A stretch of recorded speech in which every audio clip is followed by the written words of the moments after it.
Hello and welcome to Briscoe Games. With us already entering week 3 of 2021, at least the full third week, I decided now would be as good of a time as ever to go back and revisit some of my favorite games of all time. And with that, I started to think about which games were my personal favorites. And thus, this amazingly thought out and intellectually thought-provoking list of games was created in about 20 minutes or so. But being serious, this list is a list of games that I felt represented the best of gaming over the last decade.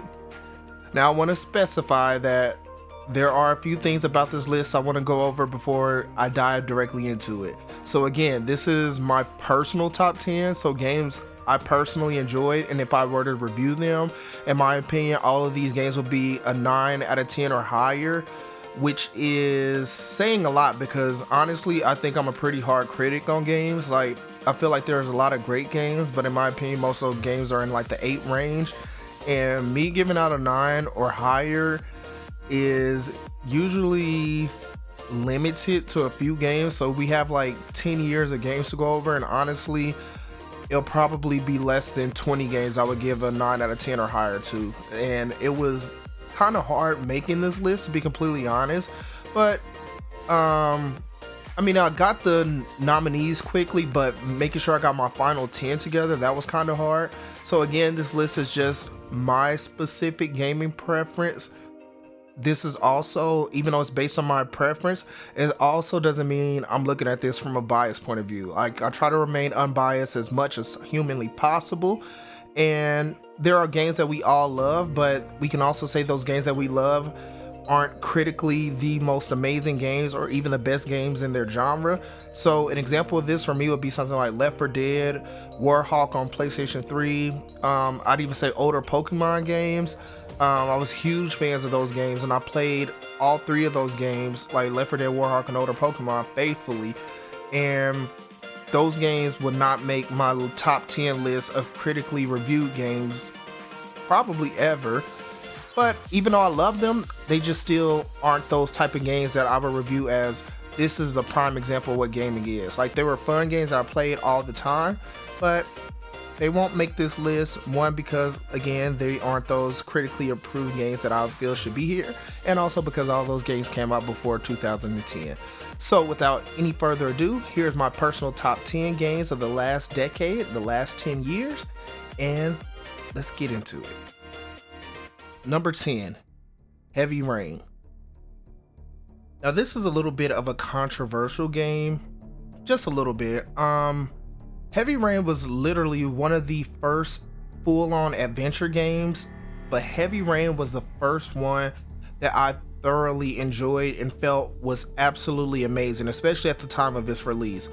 But what it does do is it tells a story so extremely well, a story of mystery, a story of murder, a story of intrigue, and it just touches on some touchy subjects, and it just overall just immerses you in this world and have you make difficult decisions and split-second decisions on what you need to do to keep not only your characters alive, but also help the story of the game unfold as well too. So Heavy Rain is definitely one of those games that set the playing field for a lot of other games to follow as well too. Perfect example would be like the Telltale series of The Walking Dead, The Wolf Among Us. What else did Telltale do? They did Borderlands and Batman. A lot of those games really started to come out a lot more and take off on console, at least with Heavy Rain. It started with Indigo Prophecy, which was their last gen game before Heavy Rain, their predecessor to it, and that was a work in progress. There were some other games that had that kind of feel as well too, but Heavy Rain was definitely that big game for me. Number 9, BioShock Infinite. I love the BioShock franchise. I feel like the first one was amazing. The second one was still great, even though a lot of people think it was inferior to the first one, and in some cases it was, but it was still a great game. And it took a little while, but eventually they released BioShock Infinite, which I absolutely loved as well too, almost as much as the first game. Just being able to use all the different plasmids and having all the different powers, just seeing this world created, the first one beneath the sea, the game infinite inside of the air, so you're in the sky, a cloud city, so to speak. It was just always just a whimsical almost adventure, but also a challenging and just an overall creative take on the first person shooter slash adventure genre. Number 8, Gears of War 3. Now, this is a similar situation to BioShock. I love the Gears of War franchise. I love the first one. The second one I enjoyed as well too, not quite as much as the first one, and the third one was kind of like the same thing where I loved it almost as much as the first one. So Gears of War is just one of those franchises where at the time it was just the shooter. As far as third-person shooters go, it was the epitome of what a third-person shooter should be. The cover system was amazing. It worked. The graphics were amazing. I mean, the story was here and there. It wasn't anything grand or anything really special, but it was just one of those amazingly fun games that you could play co-op and go through the campaign with a friend, and it just had a great multiplayer component to go with it as well too. Number 7, Uncharted 4, A Thief's End. Now, if you missed that little caption at the beginning of the video, once again, we're only picking just one version of a game from a franchise, so I can't put multiple versions on here. The other one would have been potentially Uncharted 3, Drake's Deception. But in my opinion, Uncharted 4 is the better game of those two to release at that time, because 1 and 2 came out before 2010. With that, Uncharted is basically, I guess you kind of say it's the antithesis to Gears of War 3. Gears of War, I mean, not 3, but Gears of War overall. Gears of War was the big new franchise to come out of Xbox during the 360 era, and Uncharted was the big new franchise to come out of the PlayStation 3 era, and they kind of went head to head, back and forth, just in comparisons, because they were both third-person games, both third-person shooter elements to it. I say Uncharted is definitely significantly more third-person action adventure, where Gears of War is third-person shooter more so than Uncharted is, but both games were amazing. And with Uncharted 4, it definitely hit its peak as far as like performance, just how the game runs, how the game plays, just the set pieces, everything in Uncharted 4 just took it to the next level. And Uncharted is definitely one of my favorite franchises of all time, and Uncharted 4 was one of the best in the entire franchise. Number 6, Grand Theft Auto 5. Grand Theft Auto is just one of those games that just gives and gives and gives. It is one of the games that you can play literally for an entire generation, and obviously it's proven itself to be the case, as Grand Theft Auto 5 originally came out on the PlayStation 3 and Xbox 360. It's made its way to PC, the PlayStation 4 and Xbox One, and now it's even going to make its way to the PlayStation 5. So it's just one of those huge games that you can just infinitely have fun in it, especially with all the additions they made to GTA Online and all the different mods and things you can do as well too to the game. It's one of those games where it's basically the prime example of what a sandbox game is. You can literally drop into this world, have infinite fun, stop playing it for a couple of years, come back and still have the same amount of fun as when you originally start playing it. Number 5, Red Dead Redemption. Now, I feel that Red Dead Redemption is the best of the Red Deads, the original on Xbox 360 and PlayStation 3. There was Red Dead Revolver beforehand, which set the foundation, but wasn't quite where the game really took off and excelled at. And Red Dead Redemption 2 is an absolutely beautiful game, a beautiful and amazing sandbox and open world game that they were able to make. But Red Dead Redemption, in my opinion, just had the better story and it had the better character, and I just feel like Red Dead Redemption is definitely what helped set the tone for Red Dead Redemption 2 to be as successful as it is, and it definitely just helped create that unique world and experience of the Wild West that prior to Red Dead Redemption coming out was extremely limited and either extremely mediocre with other offerings as well too. So Red Dead Redemption is definitely one of my favorite games as well too, and it is number 5 on this list. Number 4, Batman Arkham City. Now, I love the original Batman, Batman Arkham Asylum, and I felt that was like one of the biggest surprises in a game that I've played in a long time, which says a lot because that game came out years and years ago, well over 10 years ago, because it would have been able to be on this list if it was. And honestly, it was one of the first times where I actually played a superhero game, even though Batman technically isn't a superhero, it's technically a human, but a human that can knock down trees and walls and really is superhuman, so neither here nor there. I'm a bit of a comic book, I don't say comic book because I don't really have a comic book collection, but I definitely enjoy like the DC universe and Marvel universe as well as other ones here and there. So just being able to see a superhero game come out and be absolutely amazing and one of the best games ever, and not just flat out suck like the majority of other ones were, it was amazing to see. And Batman Arkham City took everything from Batman Arkham Asylum and just took it to the next level. I felt like Arkham Asylum's smaller focus helped maintain the story and kept things progressing a little better, giving it a slightly better pacing. But Batman Arkham City was absolutely amazing, and in my opinion is the best Batman Arkham game in the franchise. Number 3, The Legend of Zelda Breath of the Wild. Now, I know a lot of people are praising The Legend of Zelda as possibly the best game of the entire generation, saying it is absolutely hands down one of the best games of all time. And I must say, I personally don't 100% agree with that. Now, obviously it's number 3 on my list, so obviously I thoroughly enjoyed it and thoroughly loved the game.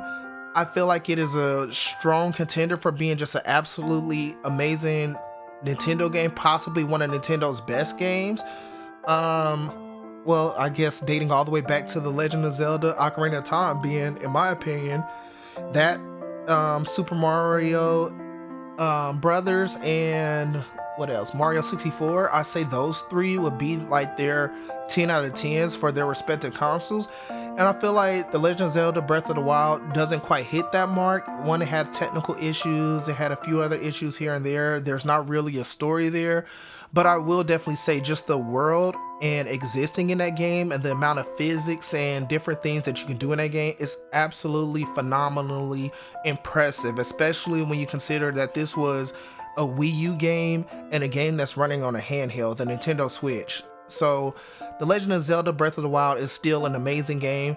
In my opinion, it's not that flawless, perfect 10 out of 10 game that a lot of fans think it is, but it is definitely one of the best games of the last decade and easily in the conversation for being one of the best. Number 2, God of War 2018. This game is absolutely amazing and epic in every single way. God of War has always been one of my favorite franchises, even when it was back in its normal hacking slash days where you're just doing a bunch of combos, fighting the gods, angry Kratos, just slaying monsters and all other Greek mythology creatures. So to see just how much this game evolved and grew and changed from being just a pretty much hack and slash beat 'em up with a pretty good story, pretty good combat, and amazing scale and just great graphics for its time, to becoming a hugely story and relationship focused game about a father and son, and just seeing the journey of Kratos and Atreus throughout North mythology. It was just an amazing experience from beginning to end, and it's definitely one of my favorite games of the last decade and possibly one of my favorite games of all time. Before we get to number 1, I want to give you a list of honorable mentions because there are a bunch of great games out there that could potentially have been on this list and made it. Like I said, it was hard picking the top 10. Picking numbers 1 through, I want to say 8 were fairly easy, but getting those last 2 together, it was extremely difficult because I had to continuously put 2 side by side and argue and debate for each one against myself over why I felt like a certain one deserved the spot over the other, and I just had to keep going through this list over and over again until I finally settled on BioShock Infinite and Heavy Rain being on this list. Yeah, it was definitely a challenge to get that there, and it's unfortunate. I wanted to do like a top 20, and that probably would have been, in my opinion, a bit easier because I could have picked 10 games from this list really quickly that I know could have fit this list as well too. But it was the last 10 years, so I wanted to make it something simple for symmetry's sake and have a top 10 instead. And so these are the honorable mentions, and they are all amazing games as well too. If you haven't played any of these games, the ones that I listed so far, as well as the ones on the honorable mentions list, and you're somewhat interested in those genres, I highly recommend you take the time out, go pick up an old copy of those games, as long as they're on PlayStation 4, so you can play on your PlayStation 4 or PlayStation 5, or try PlayStation Now and see if you can pick it up on there. Or if you have an Xbox One or Xbox Series X, you can pick these games up and play it on those consoles as well too, since they're backwards compatible with Xbox 360 as well too. So definitely pick up any of these games. Chances are you're going to absolutely enjoy them or love them, or at least like them, because they are all amazing games. Number 1, The Last of Us Part 1 and The Last of Us Part 2.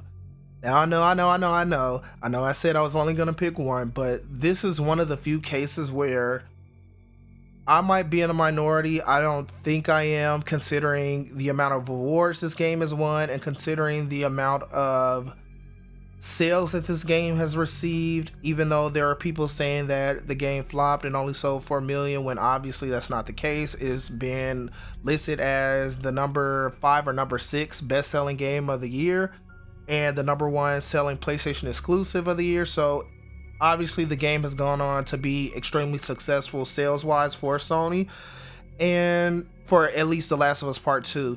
And in my opinion, both of these games are absolutely amazing and stellar examples of what gaming is in very different ways. Now, the first game was definitely about the journey. It was about a story, a journey, and an experience of a bond between basically two people who aren't related at all, somehow becoming and forming a father-daughter relationship in a similar way pretty much to our number 2 entry, God of War, with Joel and Ellie forming that bond over the first game of The Last of Us Part 1. And Part 2 is a completely different take. Instead of it being about a journey and a bond and relationships and survival, it's basically about anger, emotions, rage, violence, revenge. So you go from a feel-good to basically a bunch of these negative emotions in the second game, and I feel like both of those games handled both of those ranges of emotions so extraordinarily well that they start to transcend just being a regular game and being an absolute prime example of what games can be as a form of art as well too. So I literally couldn't pick one over the other. I tried. I literally was leaning towards The Last of Us Part 1, but everything about Part 2 as well, as far as like the gameplay and just things like that, that just absolutely blow just about any other game out of the park in my opinion. I couldn't just pick one over the other. So therefore, we have The Last of Us Part 1 and The Last of Us Part 2 as my number 1 game of the last decade. So that's pretty much it. Let me know in the comments below what your top 10 games of the last decade were. Once again, it might be something that I might have missed over that I could really go back and play and try to see if that would be something I'd like to update this list on in the future, because we all have different tastes. Some people might be asking, where are the RPGs? Where are the RPGs? I'm slowly starting to get back more into RPGs. I like RPGs. I just feel like they take a lot of time to actually complete, and a lot of times I just don't have the time to do it. So something that I can pick up and play and put down for a bit works best for me, or something that I can beat in a weekend usually works best for me as well too. So that's kind of why RPGs aren't fully on this list. I'm currently playing Persona 5, so I am getting back into RPGs and JRPGs. Some of you might be asking, where are the first person shooters? I love first person shooters as well too. I just feel like they're not quite as great as any of these other games as far as when it comes to story, when it comes to the experience, world building, lore, and just things like that. And I love a great story in a game, whether it's something that's standard that you can kind of expect to happen, has a feel-good ending, or whether it's something that's completely controversial, something that leaves you emotionally thinking and emotionally struggling with the decisions of what goes on in the game. Prime example, The Last of Us Part 2. But I just feel like those games and first-person shooters just don't live up to these other games as far as like story and world building goes. So if you have any other games you recommend, once again, leave them down in the comments below, and I look forward to seeing your list as well too. Again, be sure to like, comment, subscribe if you haven't already subscribed, and share the videos as well too, so you can see if your friends have a different top 10 from you as well. Once again, this is Briscoe Games signing off. As always, have a wonderful day. Stay up, stay blessed, and stay positive. Peace.